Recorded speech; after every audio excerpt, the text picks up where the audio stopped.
Disability pension जो है हमारी, उसके दो हिस्से हुआ करते थे। एक हिस्सा था सर्विस पेंशन और दूसरा होता था डिसेबिलिटी एलिमेंट। सर्विस एलिमेंट और डिसेबिलिटी एलिमेंट।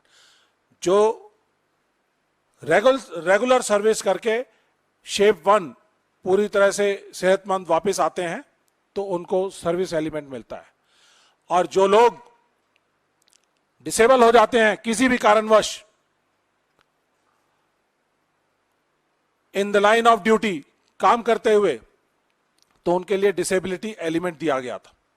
तो ये डिसेबिलिटी एलिमेंट और सर्विस एलिमेंट मिलकर सर्विस टोटल मिलाकर कंबाइंड तौर पे डिसेबिलिटी पेंशन बनाया जाता था।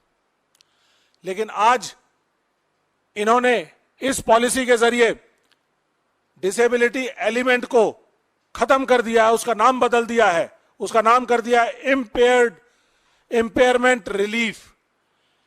जैसे ही आप इसको इम्पेयरमेंट रिलीफ कहते हैं तो ये पेंशन ना रह के एक एक्स ग्रेशिया अमाउंट होगा जो मंथली दिया जाएगा, जो पूरी तरह से लीगली भी और सेना के काम काज के खिलाफ है, उनकी लाइन ऑफ ड्यूटी के खिलाफ है।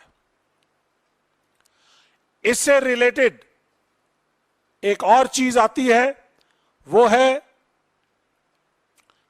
जो डिसेबिलिटी पेंशन है उसके ऊपर इनकम टैक्स रिलीफ दिया जाता था।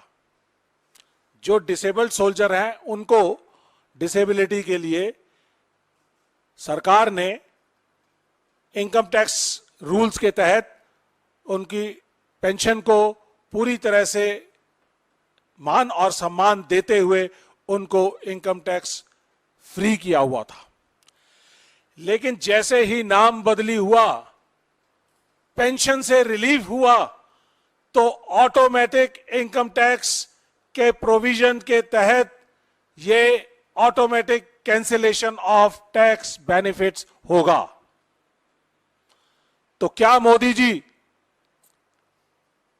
देश के सैनिकों का एक दिया हुआ बेनिफिट, इनकम टैक्स रिलीफ का बेनिफिट वापस लेना चाहते थे?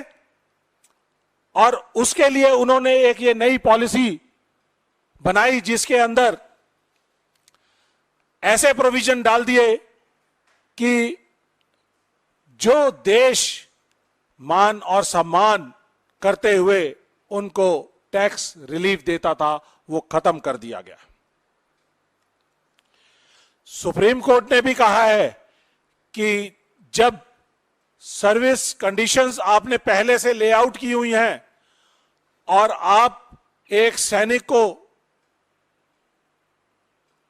एक मापदंड के तहत शेप 1 कंडीशन के अंदर उसको इंडक्ट करते हैं, तो शेप 1 में ही वो वापस आना चाहिए। अगर शेप 1 में वापस नहीं आता तो किसी भी एरिया में उसने काम किया हो तो उसको डिसेबिलिटी का बेनिफिट मिलना चाहिए। ये सुप्रीम कोर्ट की रूलिंग है, और उसको निगेट करते हुए इन्होंने बहुत ही कानूनों को बहुत ही तोड़ मरोड़ कर पेश किया है इसके अंदर, जो कि देश के सैनिकों के मोराल के लिए, देश की सेना के लिए उनके खिलाफ है। इसके साथ साथ मैं आपको दो पैरेलल ड्रॉ करना चाहूंगा, सिविलियन और डिफेंस डिसेबिलिटी सिस्टम के बारे में। सिविलियन डिसेबिलिटी सिस्टम के हिसाब से गुवाहाटी में बैठे हुए कोई भी सेंट्रल गवर्नमेंट के अधिकारी, जवान या कोई भी पर्सनल, अगर उसको हार्ट अटैक आ जाता है या कोई भी डिसेबिलिटी हो जाती है, कोई प्रॉब्लम आ जाती है, तो वो कवर होती है उनके डिसेबिलिटी रूल्स के अंदर, जिसके लिए